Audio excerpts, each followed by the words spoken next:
Hi friends, இப்போ ஆகா கல்யாணம் பார்க்க போகிறோம். ஆகா கல்யாணத்தில் நம்ம சூர்யாவும் மகாவும் டமால் நடிச்சுக்க அச்சச்சோ பூச்சாட்டின்னு கண்ணை முன்னவங்க திடீர்னு அதுக்கப்புறம் கண்ணை திறந்து பாருமா, நான் தாம்மா சூர்யா, பளபளக்கும் சூர்யா, பட்டுவண்ண சூர்யான்னு சொல்லிட்டு ஃபேஸை காமிக்கிறாரு. அடப்பாவி சரிப்பா உடுப்பா விளம்பரத்துக்கு போஸ்டர்லாம் கொடுத்தாச்சு, அடுத்து என்னப்பா வேணும்னு சொல்லி கேட்டான். இது மாதிரி நீ எடுத்து கொடுத்த ட்ரெஸ்னால தான் எனக்கு லக்கி ஜாம் ஆயிடுச்சு இன்னைக்கு அப்படின்னு சொல்லிட்டு அவர் சாக்லேட்லாம் கொடுக்குறாரு.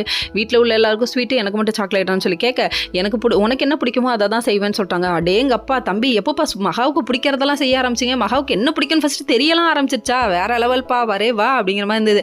அது மட்டும் இல்லைங்க, இவங்க 2 பேத்துக்கு இடையில ரொமான்ஸ் வச்சுட்டாங்கங்க. சூர்யா கையை பிடிச்சி இலக்க, அது அவங்க மேலே பட அச்சச்சோ வெக்கம் வந்துருச்சு பாருங்க பார்த்துக்கோங்க அப்படிங்கிற மாதிரி ஆயிடுச்சு. அதுக்கப்புறம் சரின்னு சொல்லிட்டு இவங்க வெக்கப்பட்டு ஓடிட்டாங்க. அதுக்கப்புறம் இந்த சாக்லேட் புடின்னு கையில் கொடுத்துட்டு கிளம்பிட்டாரு. சூர்யாக்குள்ள இவ்வளோ பெரிய ரொமான்ஸா தம்பி, வா நல்ல ஹீரோ ஒளிஞ்சிருக்காரு உனக்குள்ள அப்படிங்கிற மாதிரி இருந்தது. அதுக்கப்புறம் பார்த்தீங்கன்னா இந்த சாக்லேட்டை சாப்பிட்லான்ட்டு பிரித்து கிஷ்மி அப்படின்னு சொல்லிட்டு இவங்க வாயில் வைக்க போகிற டைமில் ஐஸ்வர்யா பிடிங்கிட்டாங்க.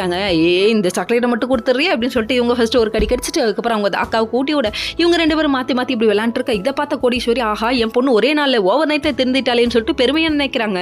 அது மட்டும் இல்லைங்க, இதெல்லாம் பார்த்தோன்னே சகுனி சித்ராவுக்கு வயிறு எரிய ஆரம்பிச்சிச்சு. ஏதாவது பண்ணணும்னு பிளான் பண்ணியிருக்காங்க. என்ன விஷயம்னு பார்க்குறீங்களா? என்னதான் பண்ணுவாங்கன்னு பார்க்குறீங்களா? நாட்டுக்கு நல்லதெல்லாம் பண்ண மாட்டாங்க. இவங்க வீட்டில் இருக்கவங்க செயினை எடுத்து ஒளிய வச்சுட்டு அதை கோடீஸ்வரி தான் எடுத்தான்னு சொல்லிட்டு எல்லாரையும் நம்ப வைக்கிறதுக்காக போராடுறாங்களாமா. ஓகே ஃப்ரெண்ட்ஸ், நெக்ஸ்ட் வீடியோவில்